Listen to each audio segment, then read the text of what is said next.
Hey Sunday school parents. This Sunday will be the first time that people at our church are gathering together to worship in person. And if you're anything like me, you've probably had more than just a few questions about whether or not it's safe to bring your kid back to church.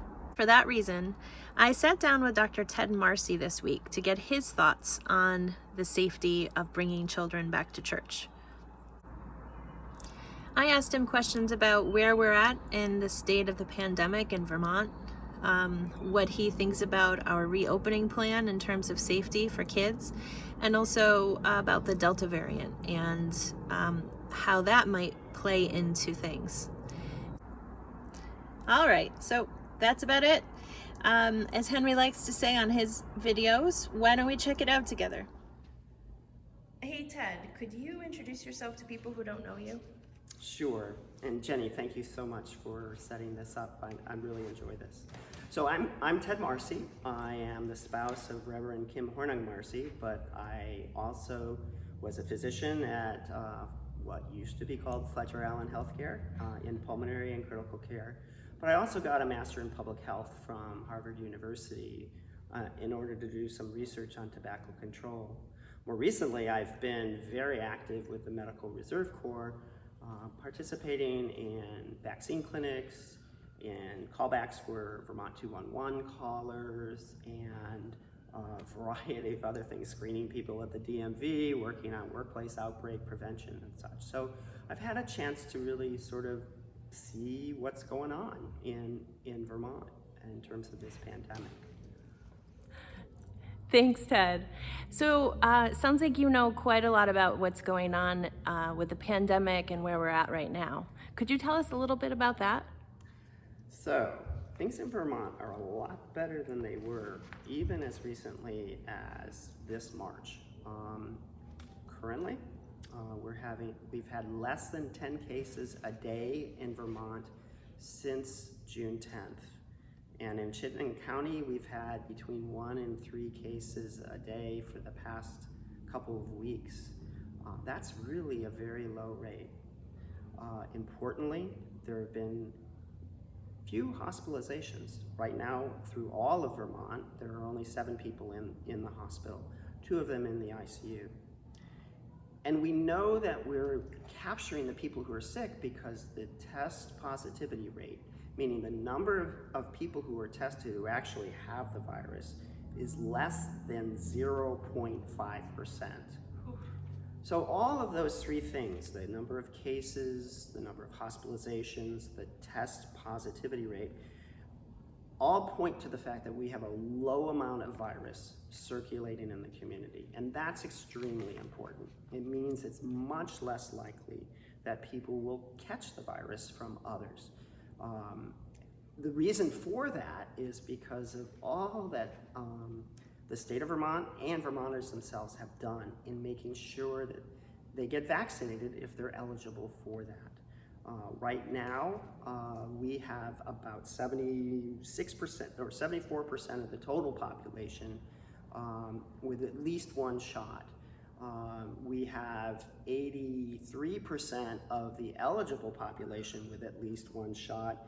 We have 66% of the total population fully vaccinated. We lead the country in vaccination rates, and thus we also lead the country in the least number of cases per 100,000.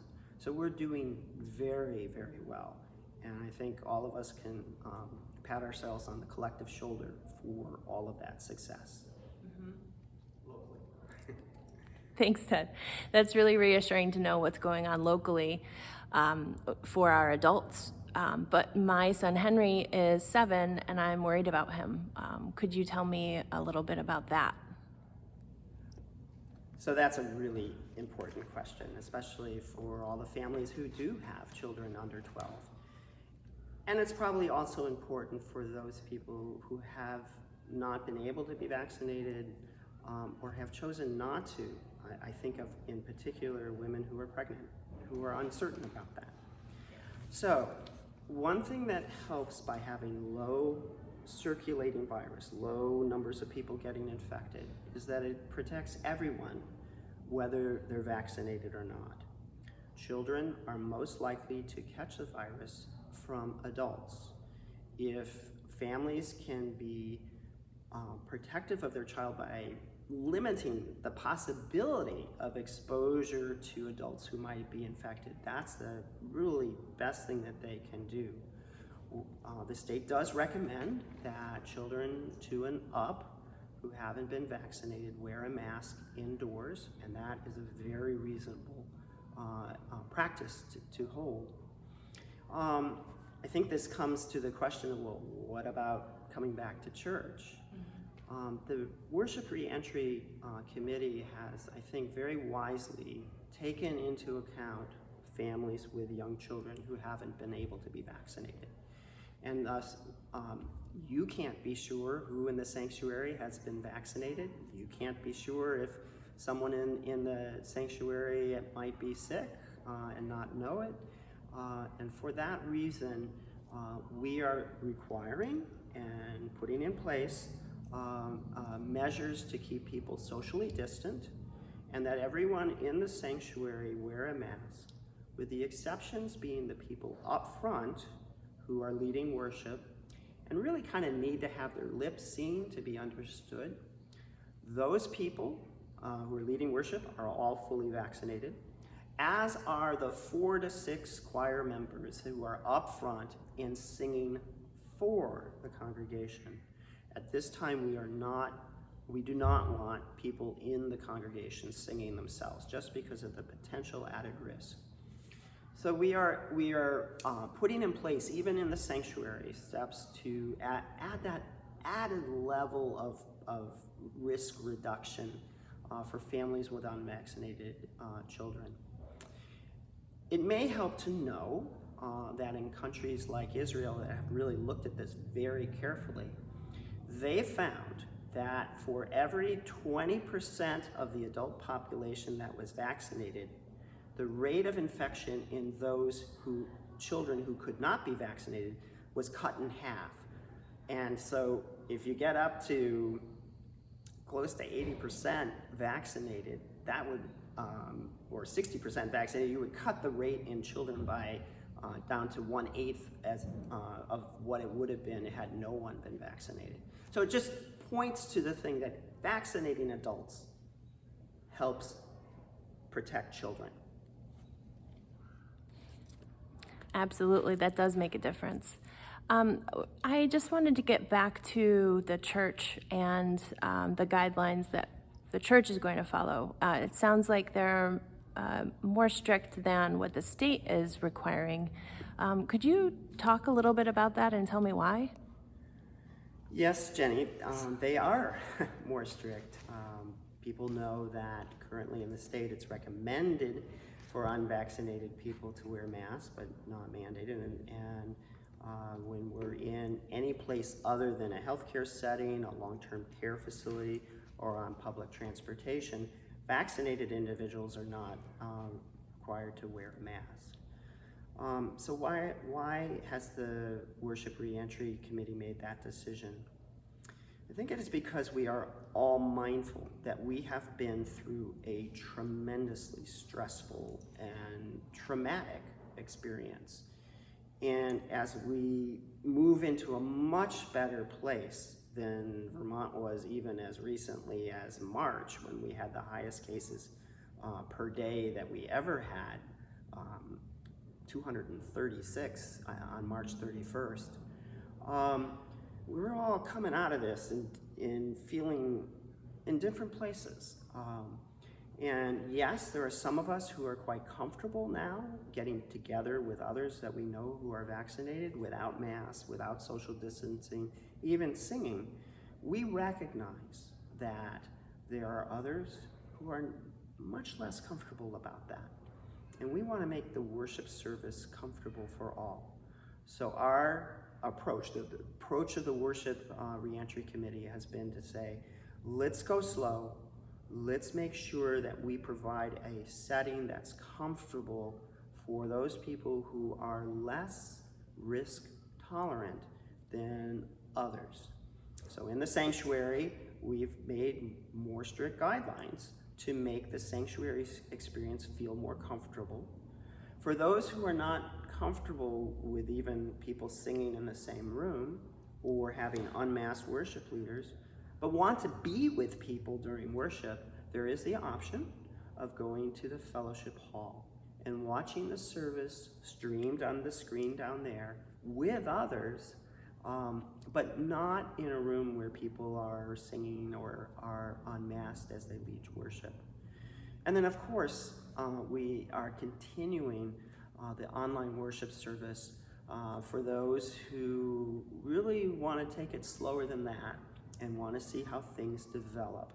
And I think that's a very good way for this church to provide what people are comfortable with at this point in time, understanding there's a wide spectrum of what people are comfortable with coming out of this extremely traumatic event. All right, thanks.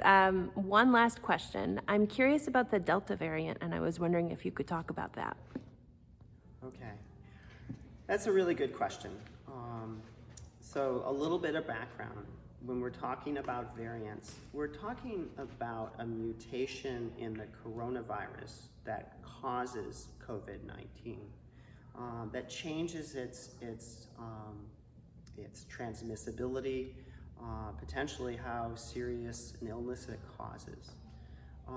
What is now called the Delta variant originated as a mutation in India and was probably responsible for the huge number of increased cases that they experienced in April and May.